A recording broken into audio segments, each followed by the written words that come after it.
Sabah al-Khair, good morning dear listeners. You're listening to Radio 3CR on 855 AM and Palestine Remembered with Robert Martin, Nasser Mashni and Yusuf Ahmed al-Rimawi.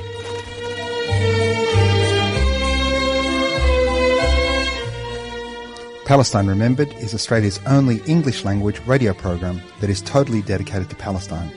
We'd like to welcome those listening on 855 and those that will join us on podcast at 3cr.org.au.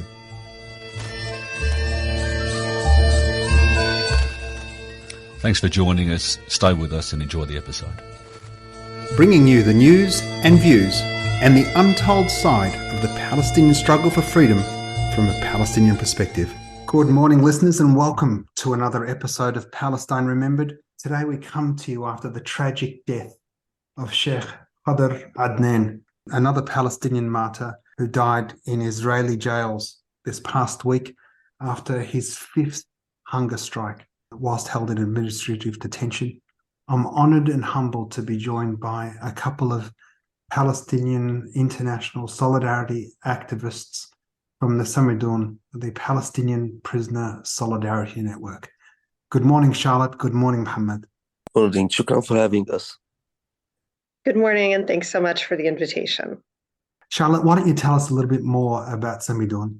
Sure. Well, Samidoun Palestinian Prisoner Solidarity Network is an international Arab and Palestinian network of organizations and activists working for the liberation of Palestinian prisoners, which we see as part and parcel of and really necessary for the liberation of Palestine. We have chapters and affiliate organizations in different cities and countries around the world on an international level, and we work to build popular support and solidarity for the Palestinian prisoners, of which there are nearly 5,000 in Israeli occupation jails at this moment, and approximately 1 million who have been in prison since the 1948 and ongoing Nakba. And we should mention, you said that number 1 million, to put it into context as a percentage of the Palestinian population since 1948.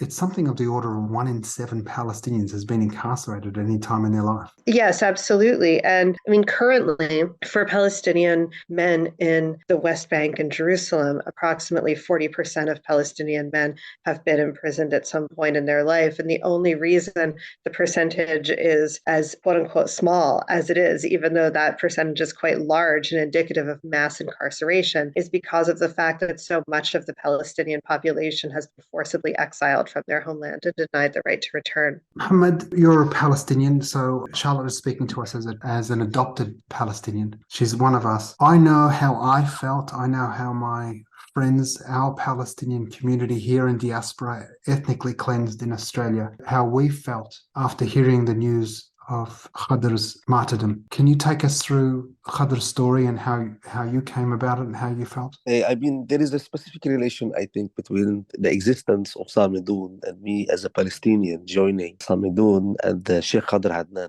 Samidoun started at first in 2011 at 12 for responding to a hunger strike that Sheikh Khader Adnan was doing. And this was one of the main reasons why Samidoun started to operate as an international network to deliver the voice of the Palestinian political prisoners as they represent themselves. It's not only Samidoun as an organization working for or supporting the struggle of the Palestinian political prisoners, but I think Samidoun, one of very few who advocate for the struggle of the political prisoners as they advocate for themselves, as they see themselves and their struggle, without to adopt this struggle under any humanitarian law or an international law. The martyrdom of Sheikh Khader Adnan is not a surprise for us. We have everyday martyrs in Palestine.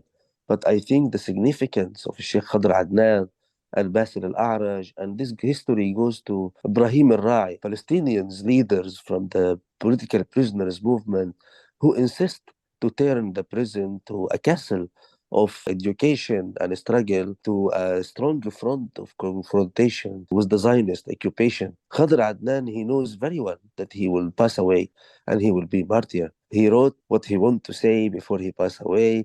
He is ready for this moment because for him, this was a battle with the occupation. He was not blaming the Palestinian people that I am not receiving support. No, he was delivering himself to the cause of the Palestinian people and to the Palestinian people that he loved, because Palestine is not just a piece of land as well. So Khader Adnan, he gave up on himself to the Palestinian people and to the revolution. And he know that by his martyrdom, this will create a lesson to the occupation, but also to us as a new generations and the Palestinians who will continue this struggle. So I think the best way to tribute and to give the respect to Sheikh Khader Adnan and to the others martyrs, especially the political prisoners who are facing this confrontation, is to be behind them and to deal with them as the leadership also of the Palestinian people, not only vulnerable people who need some support. Those are the representative of the national liberation movement. Those are on the first front of confrontation of the occupation and colonialism. And that's why our job and our duty is to make their voice heard, even though after they pass away, and their story to be always immortal as the struggle of Palestine. Immortalized, yes. There is no question that when we think about the resistance required, the strength of character, the love for one's country, the love for one's people, to choose to physically starve oneself, to believe in something so much, to have such strength of character, to be able to will yourself beyond hunger, to be sustained merely by water and salt for so long. And as we know, this wasn't the first hunger strike. As you said, Muhammad, you started this work in 2011. Sheikh Khader has been on a hunger strike many, many times. Khader Adnan carried out his first hunger strike, if I'm not mistaken, in 2005, and his second one in, of course, 2011 to 2012, in 2015 and 2018, and again in 2021, and now, of course, in 2023. The previous four, while the first of his hunger strikes was dealing with conditions of confinement and prison and circumstances of imprisonment inside the occupation prisons, the previous four hunger strikes in 2011, 12, 2015, 2018, 2021. In all of those hunger strikes, he was fighting against administrative detention, imprisonment without charge or trial. And one of the things that Khader Adnan was able to accomplish in those hunger strikes was actually fundamentally challenging and defeating the system of administrative detention, which is used as a major colonial weapon of the occupier against the Palestinian people. Like, for example, right now we can say that there's nearly 5,000 Palestinian prisoners locked behind occupation bars. Of those, approximately 1/5, around 1,000 Palestinians are currently held in administrative detention without charge or trial. It is a completely arbitrary system in which the Zionist occupation military can literally send any Palestinian to jail for up to 6 months at a time, but that 6-month order is indefinitely renewable. And so you routinely see that Palestinians spend years at a time in occupation prisons, jailed with no charge, no trial, no form, not even a fig leaf of actual justice taking place in these cases. And what Khader Adnan did with his hunger strikes, and particularly the last 4 hunger strikes, was to show that it is possible to defeat and bring down the system of administrative detention. And this is one reason why we certainly see the martyrdom of Sheikh Khader Adnan as also, another example of the Zionist assassination policy, because this was not an example that they wanted to allow to continue. Now, with his current hunger strike, he was not challenging administrative detention. It was actually because of his success in fighting back against administrative detention. While he'd spent over 8 years in prison over approximately 13 arrests, including multiple arrests by the Palestinian Authority, it's worth noting, he had, during that time, the majority of his time behind bars was under administrative detention. So this time, what they did was they brought a so-called indictment against him in the occupation military courts. It's important to be clear that this is no more valid than administrative detention order. Over 99% of Palestinians brought before these occupation military courts are convicted, and they are based on literal military orders being issued at any time by, the military military commander in Judea and Samaria, as the occupation designates this person. And so this is a completely arbitrary system. What he was actually being charged with in the military courts was membership in a political organization and incitement for giving speeches about Palestinian prisoners. So in other words, these are exactly the same kinds of political allegations, political charges that are simply never specified to put people behind administrative detention. Khader Adnan's wife, Randa Musa, said that they brought out 25 coerced confessions against him, that are obtained through torture, over 90% of Palestinians locked behind bars, subjected to torture. And Khader Adnan always went on hunger strike immediately after getting arrested and just refused to speak to the interrogators at all. And they had no confessions by him. And of course, these confessions are simply acknowledgments of seeing Khader Adnan, a public political figure, engaging in public political advocacy. And one thing that he was willing to do was to take on this level of self-sacrifice and commitment and love for Palestine and for his people, to say, I'm not just going to limit the struggle to the struggle against administrative detention. I'm willing to put my body and life on the line to bring an end to this entire system of colonial and unjust prison. And we use the word prison. Most of our listeners, Charlotte, in the West, and they've got a concept of prisons, and I'm sure, like me, you'd like to see all prisons abolished. These are prisons in a colonial sense. These are freedom fighters. These aren't petty criminals, if you will, robbing banks and stealing cars and etc. These are Palestinian political prisoners who are being imprisoned because of their politics, because of their steadfastness, because of their struggle for liberation.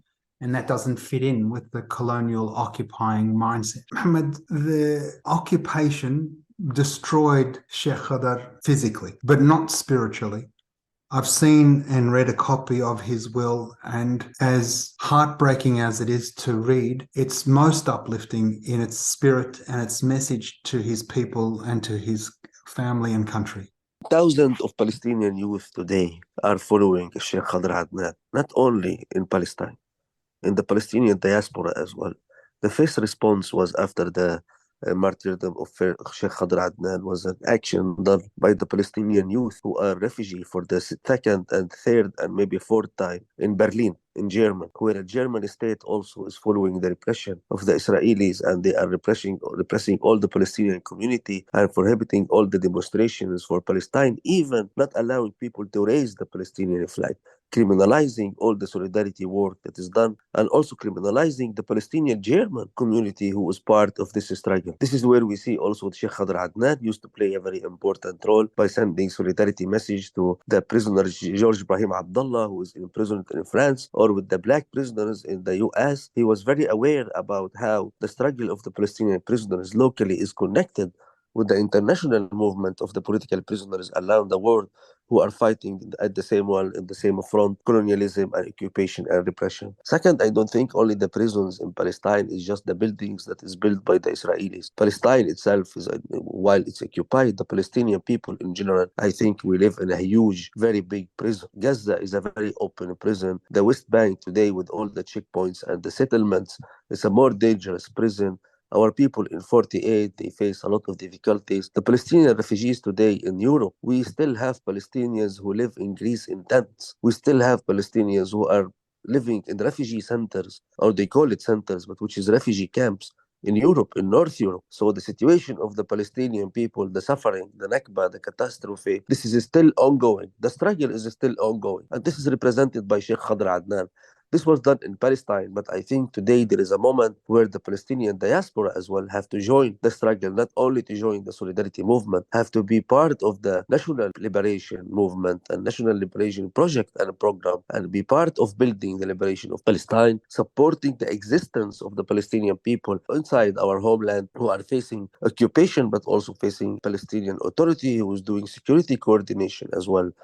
With the Zionist occupation. We have a big duty and big role as Palestinians in diaspora, in Australia, in Canada, in the United States, especially the Palestinians and the Arabs and internationalists who we live all in the belly of the beast. We live also in the settler colonial countries. Canada and Australia and the United States will never exist without this same project. And that's why the defeat of Israel the dismantling of the Zionist colonial system in Israel, this will give a very big and important spark to all movements around the world to defeat United States, Australia, and Canada, and to give the land back and the rights to the indigenous people and to the right people who are fighting oppression. Here, that is brilliantly said. As we say in our fight for our self-determination, for our rights on our ancestral lands, the connectedness, the intersectionality between our struggle and the indigenous struggle throughout all of colonized lands, whether it's North America, Canada, Australia, New Zealand, etc., that settler colonialism has to be dismantled. And the first domino, the trigger for all of those is Israel, which is why it is so supported amongst the West. You spoke a little bit earlier on, the hunger strike and Sheikh Adnan's martyrdom is in fact a political assassination. This is not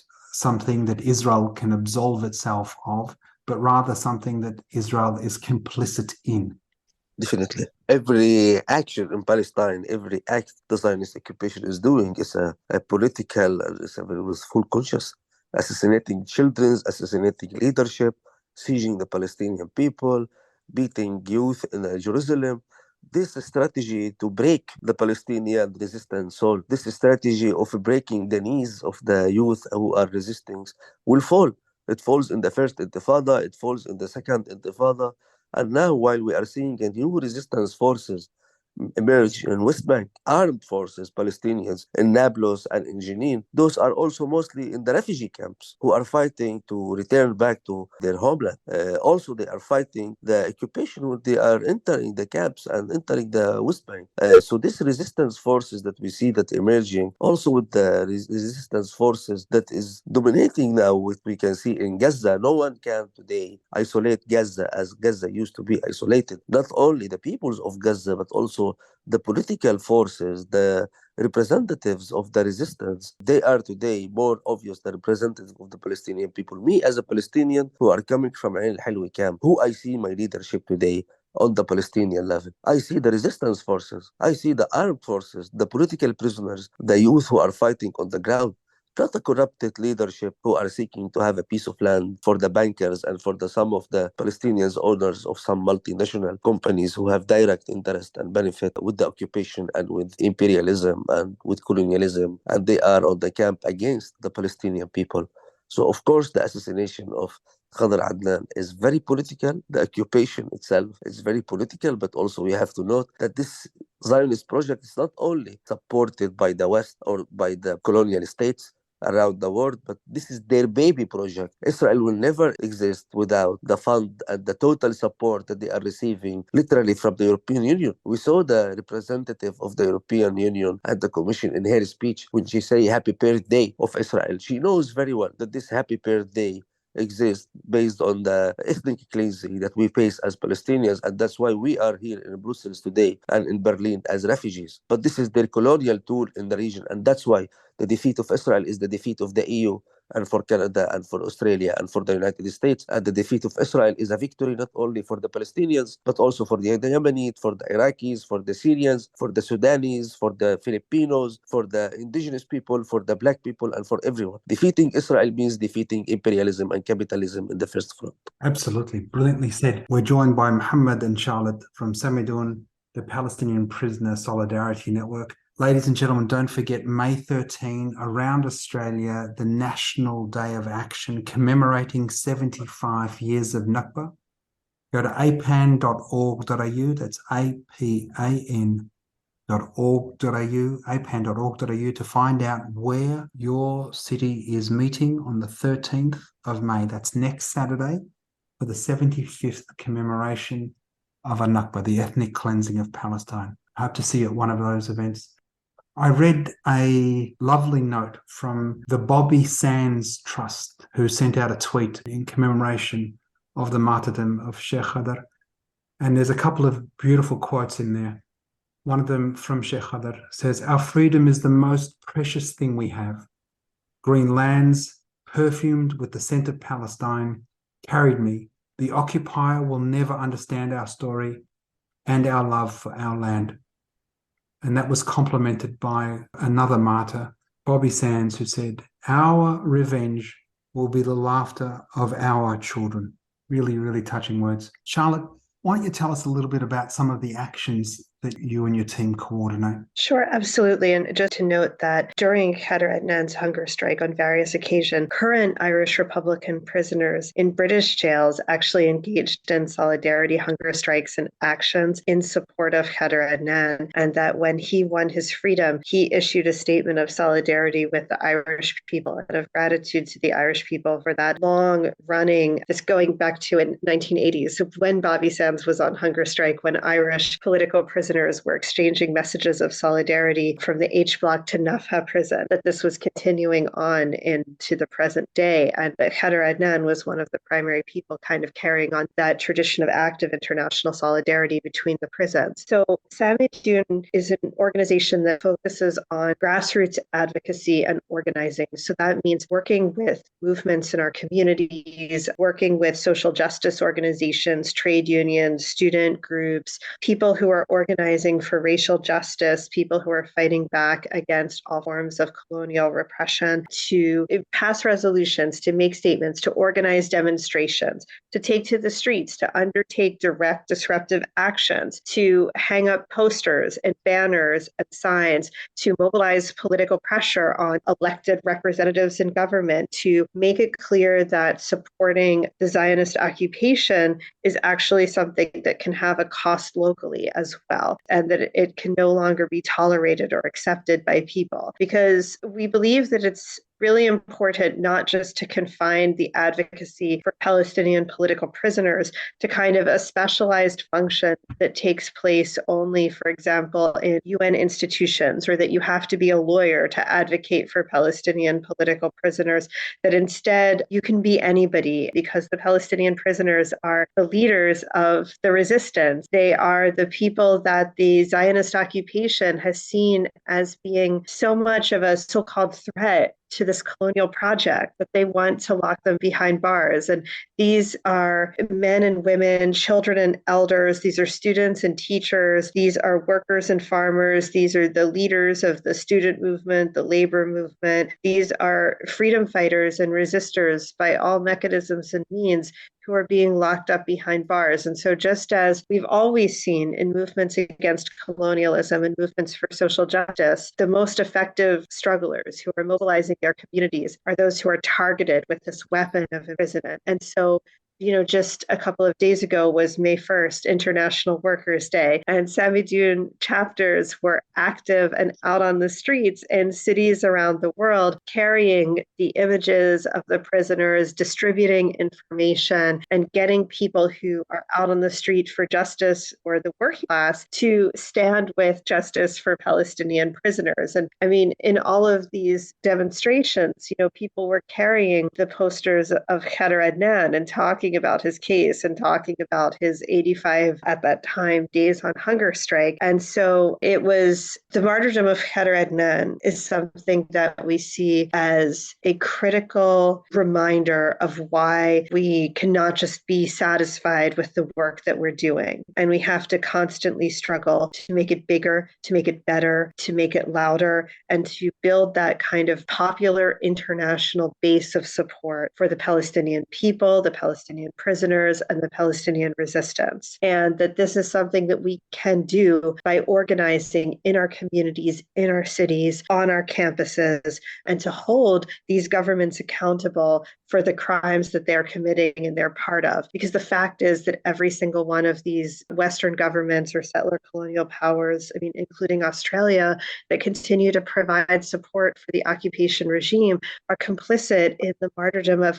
Khader Adnan, are complicit in the ongoing daily crimes of mass incarceration, home demolitions, land confiscation, denial of the right to return, extrajudicial execution, and the imprisonment of nearly 5,000 Palestinian political prisoners locked behind bars. And so we have a responsibility to take action in all the ways we can in our cities, in our communities, and on our streets to really build a popular level of accountability for these crimes. We definitely also want to invite people to get involved in Samidoun. We send out information, we share news, news and updates. We share calls to action and toolkits for action, including posters, flyers, mobilization materials that you can use, modify in your own cities, in your own areas. But we have these available on our website at samidoun.net. That's SAMIDOUN.net.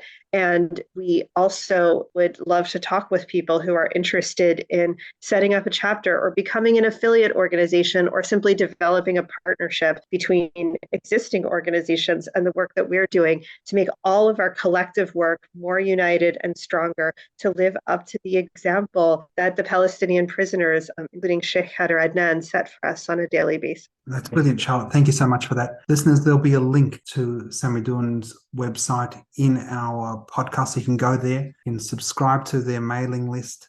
You can donate. It's very important to send money and funds and subscribe. Muhammad, we've only got a few minutes left. Why don't you talk about what Sheikh Khader meant to you personally? He is one of the heroes of the Palestinian people that are the going lesson to me and to many others in how we can preserve our dignity and how we can take our freedom and not to wait anyone to give us our freedom. And also, it's the commitment for our people, the commitment for our liberation, the commitment for our community, for our land, and for our cause. And this is what is annoying and killing and breaking the Zionist ideology and Zionist settler colonial project that is falling every day inside Palestine. What I want to mention also in this regard, you mentioned the 75 years of Nakba, and we encourage everyone to participate and celebrate this day. But I encourage this year to be 75 years of occupation and colonialism, but we must celebrate 75 years plus and much more of strong Palestinian resistance. We need to celebrate this. It's not a moment of celebrating catastrophe. This is a day of struggle that the Palestinian people have been proving since more than 75 years of contributing money and blood and our freedom and our body, not for a piece of land, but for freedom, for struggling against colonialism and for liberation, for a total liberation, for a social liberation, for a land liberation, for economical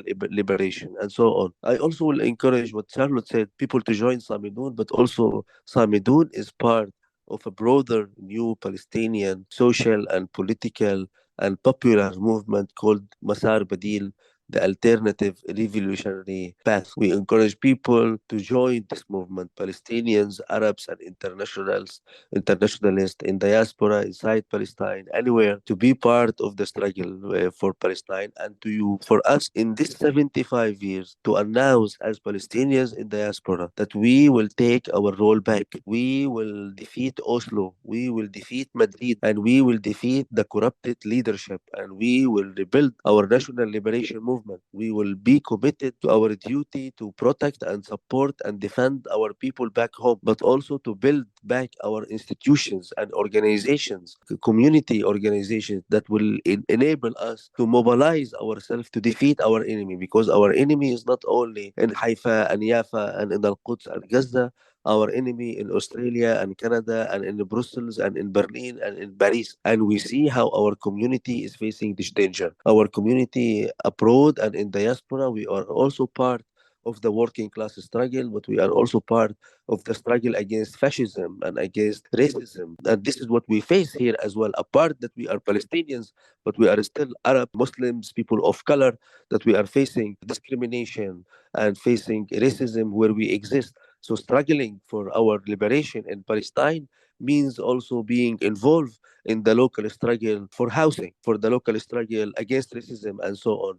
This connection between the Palestinian struggle and every single struggle is going on around the world. It's a must, and we need it for the liberation of Palestine and our people. So I encourage people to join any Palestinian organization, international organization, Samidoun, Masar Badil, because this is the moment and this is the time, and we see the victory is coming in the future. We see the resistance is stronger, the will of the resistance is stronger. The youth are joining the resistance and all forms of resistance. In Gaza, the youth who are leading the armed resistance, and in North America and Europe, the Palestinian youth are leading the popular movement and the mass movement and the boycott movement as well. Fantastic, Muhammad. What a brilliant way to end the show. Charlotte and Muhammad from Samidoun Palestinian Prisoners Solidarity Network, thank you so very much for joining us this morning. Thank you so much for having us. Thank you so much for having us as well. Our pleasure. Thank you. Listeners, don't forget May 13, come along to the Nakba commemorations, but also celebrations of Palestinian resistance and steadfastness. May 13, go to apan.org.au, apan.org.au to find out details.